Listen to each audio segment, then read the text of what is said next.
Hello, y'all, and welcome to this week's edition of The Classroom, starring myself, Double K. You know I bring it right here with the Doual, O'Malley, or Swab, depending on the week. So y'all tune in and listen to what this week's hottest debate topics are right here on Four Aces Presents.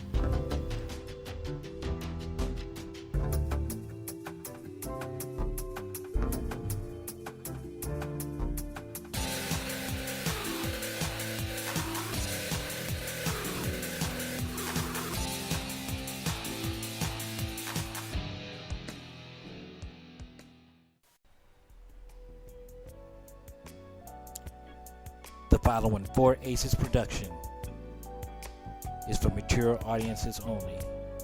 Listener discretion is highly advised.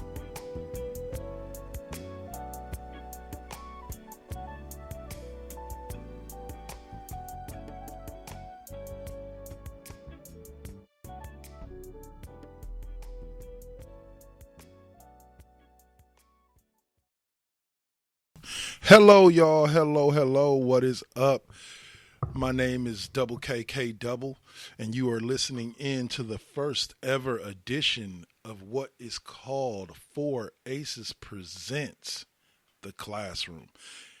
Just to give you a little bit of insight and introduction, this show will be a weekly debate show where it will be myself, Double K, with a series of rotating guests with me, all from the days of West Coast bias. And we're going to be here to talk some of the hottest topics in sports and kind of give you a quick shot of what our thoughts are. So I hope you enjoy listening in. This week, by virtue of the coin flip, I have drawn the dangerous, dynamic, duplicitous Doual as my debate partner this week. What is up, Doual? Hey, what's up, man? How you doing today? Doing well. So, we if you've listened to West Coast Bias over the years, you know, you listen to a little bit of Double K's Classroom, you've heard Doual's voice plenty of times before, and you will know that this man is probably about as loyal of a fan of the Lakers as you can find on this planet. And I've always respected that about him, just the same way as he's respected my fandom of the Golden State Warriors, regardless of what our actual feelings are about the teams. So today we are going to talk some Los Angeles Lakers. And first thing we're going to talk is congratulations, man. Like, I'll be honest with you, like, the win last night did not surprise me, and I'll tell you exactly why it did not surprise me. The Lakers needed that win a hell of a lot more than the Dubs did. I'm not going to sit here and use any excuses. I'm not going to talk about Draymond being out or Andre being out or any of that shit. The Lakers needed that win. They probably would have won that game against a healthy Warriors team, mainly because of the fact that, like I said, they're hungry right now. They're sitting in a 9 spot, almost on the cusp of potentially being out of the playoffs. So they gave it their all, and they got that W. The Warriors tried to make runs a couple of times. The Lakers were able to stave them off and get that W. So, Doual, your thoughts on the Lakers' win last night and what it could mean for the rest of the season? Well, it didn't mean squat for the rest of the season. It was just a good win. You know, when you're looking at the grand aspect of things, and, you know, I agree with you 100%. Like, it was just a game that they needed to win, you know, for their own mental and moral well-being. And the thing is, they got lucky and caught a team that's just in a slump right now. I mean, we've seen it happen before. You can look through, you know, the history of teams that have won championships throughout the years. There's going to come a point in each year where they hit a little a bump in the road, a little slide. Some longer than others, you know, and for the Warriors, this is a bit surprising. It is, but it isn't, you know, because it starts right after the All-Star break, you know, and so you look at the first half of the season, they played incredible basketball. They played, you know what I'm saying, above their potential level, you know, for guys who were coming off the bench or, you know what I'm saying, first and second year guys who are, you know, are really beginning to develop and learn and understand their system. And as well, you know, right before the break, you got to work Clay Thompson back into the lineup. So there were a few moving pieces, but nothing they couldn't overcome.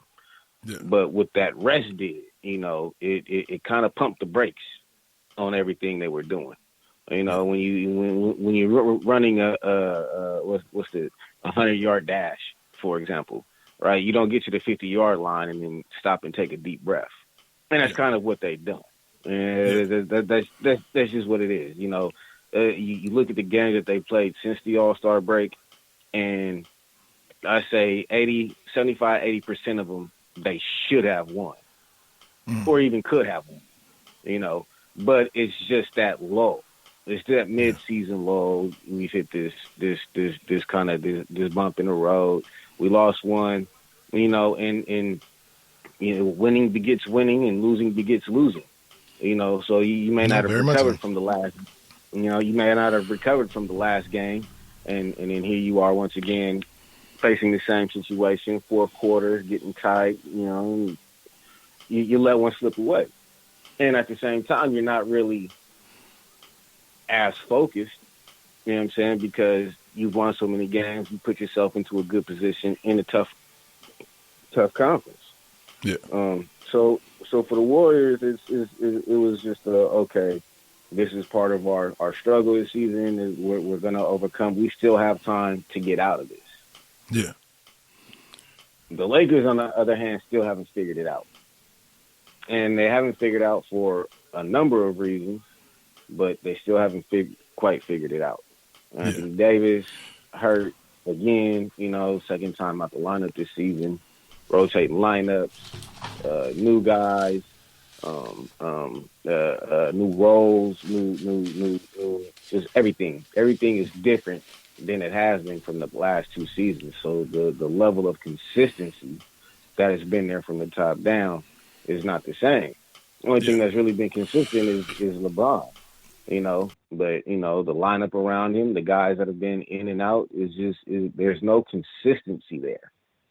And with AD being out possibly for the rest of the season, you got to look at it. Okay, they're in was it ninth place, so they're barely into the play-in tournament right now. And if there wasn't a play-in tournament, they wouldn't be in the playoffs.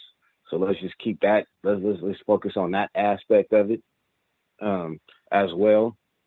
They haven't had consistent winning streaks all year long. They haven't put together a 5, 6, 7, 8 game winning streak. It's been 500 ball or less, for all those reasons. So, you look at everything that's happened from the first half of the season. The first half of the season is going to tell you pretty much what's going to happen in the second half of the season. And the Lakers struggled to this point. So, from this point on, especially with AD not being in the lineup, Westbrook really not figuring out his role, still adapting and adjusting to the new system, playing with LeBron, Melo in and out of the lineups, consistent, plays well when he's in, but hurt. Just everything that they've had to deal with from the top down. There's also management, It's kind of like, okay, well, if they get into the play-in, they'll be lucky, And last night they caught a team that was on the ropes, and they want it's going to be a turning point in their season, but there's no consistency there. Yeah, there's no consistency. So, for one team, the Warriors it's a part of their struggle. They'll bounce back. They still have time. It's the start of March. They got the whole rest of this month and half of next month to kind of figure it out. And the Lakers, it's for the playoffs, and the Lakers have had this much time to figure it out and find a rhythm and find a consistency amongst each other, and they haven't yet. So, very true. Very true. Now, let's touch on one quick thing, and I think we did have this conversation on the very last episode of West Coast Bias, but we'll kind of revisit it a little bit now. Okay, so I do not mean this, and I completely take it away from not his on the court play. On the court, LeBron James has given this Lakers squad everything he can. He's given them blood, sweat, and tears. He's, like I said, last night he gave him 56. He's been averaging almost 30 a game for the season. He's given them everything he can. But how much of this is on him from a roster building standpoint. Because Rob Pelinka and them boys, he bends their ear very heavily on who comes onto this roster and who doesn't. Not to say he's there directing traffic, but he has more sway than most, even superstar players, when it comes to deciding who's going to be playing around him. So what are your feelings as a fan that about LeBron's, about the issues with this team having a little bit to do with LeBron wanting to play with all of his buddies again, kind of like how it happened in Miami, and hoping to recreate that in L.A., bringing in Carmelo, bringing in Westbrook, pretty much demanded the AD trade, because there's a lot of people out there who would look at this scenario and say, well, damn, this Lakers team could be in a hell of a lot better of a place if they didn't trade away most of their future, you know what I'm saying, to bring in these guys that aren't really clicking with each other. So what are your thoughts when it comes to LeBron and his role in how this team was constructed? Well, something like that is all 50-50, because you can't just point to one player, right, and be like, oh, this guy is recruiting, because that's the league. Right. Everybody's recruiting. That's just the way it is. So I don't look at something like that, the roster, as his fault. Okay. So he has say-so. True. He may have, a little bit more power amongst his team, you know what I'm saying, based on the fact of what, and rightfully so, based on the fact of what he can do and what he can accomplish on the floor. Right. But as much as they're tied together, they are two separate entities, and one must channel down into the other. Meaning that management must put together the roster in place, right, to not only accentuate and complement his abilities, but build a team that's going to win a championship. So while he may say, okay, yeah, I'd like to play with a Russell Westbrook, and I'd like to play with Melo and these guys, he's not the one pulling the trigger on those trades. Okay? Oh, very much so. Very much so. It's a shared responsibility, 100%. It's a shared responsibility. So I don't fault him for this reason. He can say what he wants. Okay, I want this guy, I want this guy, I want this guy. It's on management, It's on management to make that deal. And it's not just necessarily on management to make that deal, but to sit back and say, okay, let's analyze this from a player talent perspective. Let's look at their toolboxes. Let's see, are these guys going to complement each other, and are these guys going to be able to work together well? Are they going to gel? What's the chemistry going to be like? All of that. Management has to answer all of these questions before they pull the trigger on this trade. So if you're looking at LeBron James's toolbox and you're looking at Russell Westbrook's toolbox, you're looking at nearly an identical toolbox. Okay. These are guys who perform well with the ball in their hand. They're ball dominant guys who can not only get their own shot, you know what I'm saying, but do well in creating for others. This is how Russell Westbrook's averaged a triple-double for the past couple seasons. He's been able to get to the cup at will, right? Draw defenses in, and then kick to the open man. LeBron is very much so the same player. Okay, he's a guy who's a ball dominant guy. Then I said he can play off the ball, but he's so much better with the ball in his hand, being able to create his own shot and his shot for others. So what you really have is 2 point guards, just at different sizes and different positions. Okay. So you have to look at it from the outside looking in. How are these two guys going to fit together if we make this trade? Okay. And a lot of people can say that has been the problem, but it's only the problem because Westbrook is a guy who's played with the ball in his hand his entire career. OKC on. Even when Harden was there, Westbrook had the ball in his hand. When Westbrook was traded from OKC to Houston, he had the ball in his hand. And the same thing happened when he went from Houston to Washington. He's got the ball in his hands. He's getting up and down the floor. He's making decisions. He's the engine. Okay. I think only Mercedes makes the twin turbo engine, right? But I don't think you have any cars with two engines. Okay. You have cars with engines in the front of the car. You have cars with engines in the rear of the car. You don't have cars with two engines. You understand what I'm saying? 100%. And that's kind of what they've gotten themselves into here. So they have to figure out, okay, which one of y'all is going to be the engine and which one of y'all is going to be the transmission. Right. Which has been a work in progress all year long, made much more difficult when, you got AD in and out the lineup. You've traded, the core youth of your team, the backup, the Carusos, the KCP, the Kyle Kuzma, the guys who contributed in a role and knew their role. Yeah. Right. So you bring in a Melo who's agreed to and willing to come in off the bench, but that's just become his role. Yeah. Okay. So he can do it and he's willing to do it, but in that he's also still looking to get 20 points a game coming off the bench, which you can't pass that up. Right. Right. You can't. If I got a guy who's a former all-star, Olympic gold medal, superstar in this league, who's willing to come off the bench and still can give me 20 a game, right? Has adjusted his game and been able to do that throughout his career, I'm not going to pass that up. Okay, but again, you have to look at it from a management aspect. Okay. I don't just want him just coming in just be my only guy off the bench. Okay? Yeah. So if I trade Kuzma and I trade KCP and I trade, Montrezl Harrell and I trade all, all these other guys that were coming off the bench that gave me a collective 20, with some other things, some energy, some rebounding, this, that, and the other. How do I replace those other things? Yeah. And the Lakers tried to do it with Malik Monk and DeAndre Jordan. It just didn't pan out. So, you can't put the roster entirely on LeBron.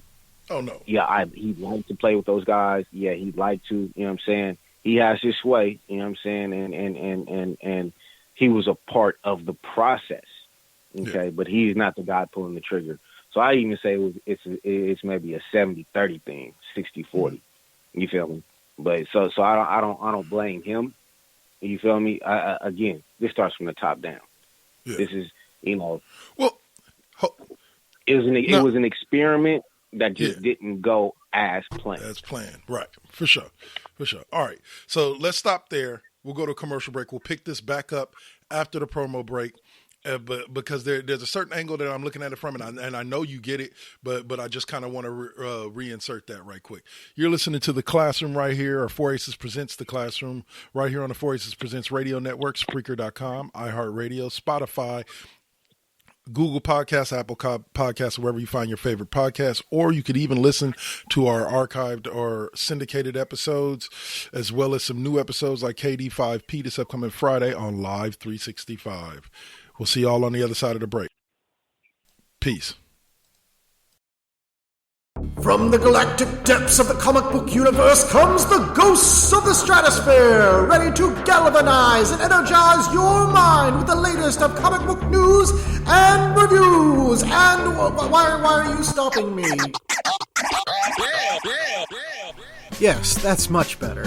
Hi, this is Andy Larson for Ghosts of the Stratosphere. Join me every week along with my co-hosts Rob Stewart and Chad Smith, as well as a cavalcade of fantastic comic book guests, as we dish out heaping helpings of the greatest and latest of comic book news and reviews. New shows posted every Tuesday with bonus shows every first Friday of the month. You can find us on iTunes and Stitcher under Ghosts of the Stratosphere, as well as on our website, www.gotstratosphere.com. Hope to see you soon, folks.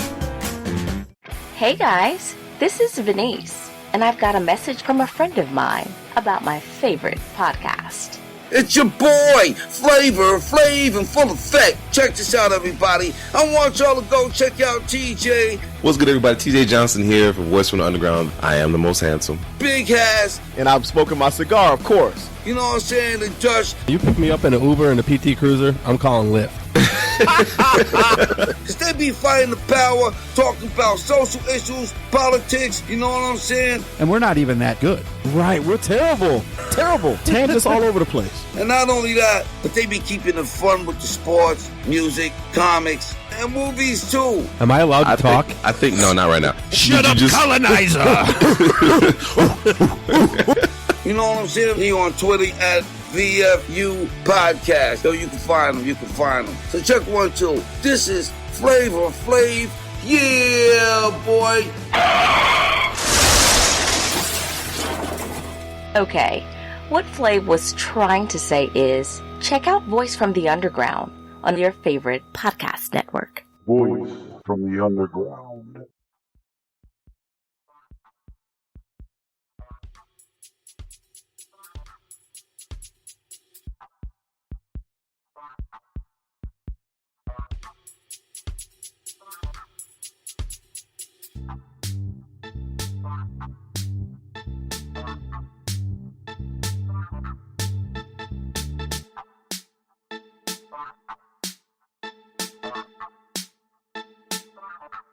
Hey guys and gals, this is Double KK Double. What if I told you there was a show where you could listen to two avid fans talk pro wrestling, movies, and comics? Well, there is. And it's called the Cheap Pop Podcast with K Double and Alpha. And it's on every Sunday night at 5 p.m. on the 4 Aces Presents Radio Network, Spreaker.com.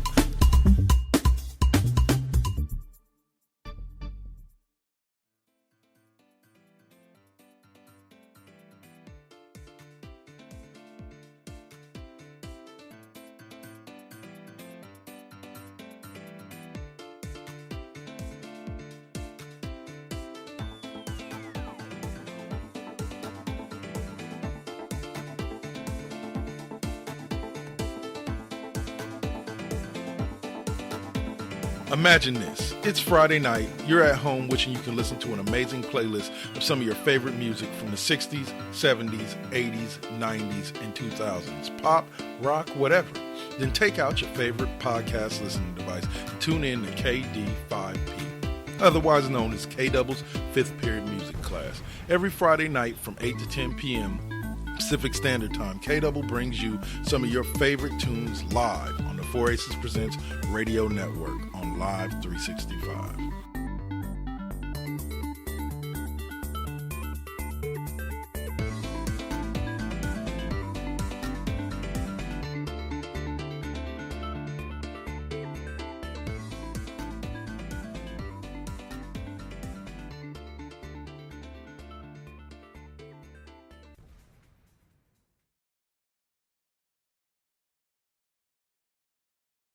And we are back. That's right. We are back to pick up that great conversation we were having there right where we left off.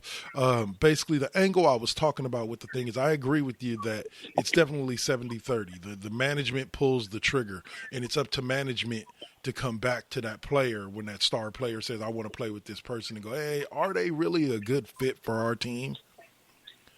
Mm-hmm. And I think that's where the problem lies with the Lakers front office, because the Lakers front office doesn't do that with LeBron. Like LeBron says, go fetch, and they go fetch. You know, and then they make the decisions on whatever roster spots he kind of leaves them once he tells them who. And this is where I say the part of him comes into play, is the fact that I think, once again, I think exactly what you were saying about the looking at how the person fits with the LeBron Westbrook thing. Like, somebody should have came back to him and been like, I understand you want to play with him, but let's really think about this. Like, is he really going to be able to fit into our team scheme and play better, or be make us better? And they really should have thought about that, because and to be honest with you, I'll be real. It's not just the Westbrook trade that I look at. It was the lack of desire to play with the young talent that he had around him when he first got there. I know they weren't the best immediately, but they were coming along. And when you look at where all those people are that they traded away, where they're at now, and how they're playing, like, could you imagine them all being together on that Lakers squad right now with LeBron? Like, I don't know. Like, I kind of agree with those fans that are out there speaking it, saying, we never should have traded away all that to get Davis and Westbrook and all these on the rest of these pieces that we've gotten, because we really could have used the draft picks in the coming years, and B, we could use Alonzo Ball at the point right now. We could use a Brandon Ingram, maybe playing the 2. Like, you could use a Julius Randle in the post. As hot as he's playing. Now, I'm not saying that they should have known that these guys were going to become this, but I think they could have given them some more time to try to get to this point, and before they moved on from him to try to get another superstar player. So what say you to those not just basketball fans, but Lakers fans that come at it from that angle? Well, I mean, you as a fan, all you can do is cheer. Right. I can understand. That's it. All you can do is be happy with the product or be unsatisfied with the product. And I guarantee you, how we feel is how they feel. We're not satisfied with what's going on. You know what I'm saying? Then they're not. So at the end of the day, when all you can do is watch, it kind of really doesn't matter, the fan aspect. No, so we're kind of sitting at it. We're sitting at it like Bron. We want this guy. Yeah, that looks good. It looks good on paper. Yeah, every fan at the beginning of the year believes that their team is going to go all the way. I don't care if you're a Golden State Warrior fan or you like the Orlando Magic. Even the Orlando Magic fans feel like, okay, this is going to be our year. Yeah. Right. This is how it feels. But yet and still at the same time, when you have to look at the reality of the situation. And, okay, it looks good on paper. And yeah, maybe it could come together, later on this year, next year, so on and so forth. But at the same time, though, there's really nothing, that we can do. We're sitting here at the mercy of what happens on the floor, just like, the players sometimes, or even management sometimes. All you can do is look back and say, okay, maybe we should have done this. Maybe we could have done that, things differently. But hindsight is always 20/20. 100%. 100%. All right. Well, speaking of hindsight, I'm wondering if these owners are looking back and regretting not taking the first CBA, or if the players are looking back. Because as of right now, we haven't had any spring training, and I believe that was supposed to start about 2 weeks ago. And it's looking like we're going to at least miss, unless something drastically changes soon, we're going to at least miss the first 2 series of the new season. So baseball 2 years ago, fans couldn't go because of COVID, but we still got a season. Last year, fans could go, but they didn't exactly come out in droves, and we got to have a season. This year, it looks like they're just taking the whole season away from us. So, Doual, your thoughts on what's going on with Major League Baseball, and your thoughts on if we will see a season at all this year? I hope that we'll see a season. That would be nice, but I don't think it's going to happen until about after the All-Star break, midway through. I've already canceled the opening day. Yeah. And pretty much so that's what the April. That's next month. Yeah. So you might as well say all of April is gone, because they're not going to be done with this thing for, I don't think, quite some time. Well, according to most reports, they're still far apart. Yeah, of course. And because we're talking about I hate to call it greed, okay? But that's what it is, okay? Because we're not talking about, a difference of, a couple thousand, 10,000. We're talking about millions and millions and millions of dollars. Yeah. Okay? And we got, those who control the money and those who need or want the money. Okay? So when you look at it like that, okay, I can understand, you feel me, the disagreement. I can understand, wanting to get your fair share. But from the fan, on the outside looking in, okay, you guys are debating millions and millions of dollars, and I'm barely making a few $100,000, if that. Right. So on the grand scheme of things, you would think it's easy. Okay, look, just give in. All you gotta do is just give this. All you gotta do is give that. You're only losing what, a couple million? Who in the world has that? Right? Outside of 10% of the world. Yeah. Okay? 10, 15, 20, 25% of the world is making millions and millions and millions. That kind of money on the grand scheme of things. Right. So it should be easy to come together with the difference of opinion, because at the end of the day, you're both making out like bandits. Very true. Let's keep it real. There are people who play baseball for just pure fun. Summertime, rec leagues, all that kind of thing, just for the pure love of the game. All right? And we've got, managers of jobs and corporations and owners and so on and so forth. They make a few million, but not making multiple millions like that. So at the end of the day, both sides are making out like bandits. It's just a matter of who's going to make out more. My opinion. You understand what I'm saying? So, in the 100%. Grand scheme of things, it should be easy for them to come together so that we, as fans, as the world is beginning to open back up again, and we're beginning to get back to life before COVID. You understand what I'm saying? It should, from the outside looking in, it should be easy for them to come together for us, so that we can all enjoy the game. Not just you all, who make the money, who play the game and love the game from that aspect, but for those of us who like to watch and like to cheer for our teams and live vicariously our glory days and so on and so forth, through the things that they're able to do on the field. Right. It should be easy for y'all to come together for those simple reasons. But money and greed is a very, very, very powerful thing. That it is, my friend. That it is. But I'll say it like this. The one angle that I do understand, and I've always understood about CBAs and so on and so forth, is I do agree, and I know you agree with this as well. Players should get their fair share, period.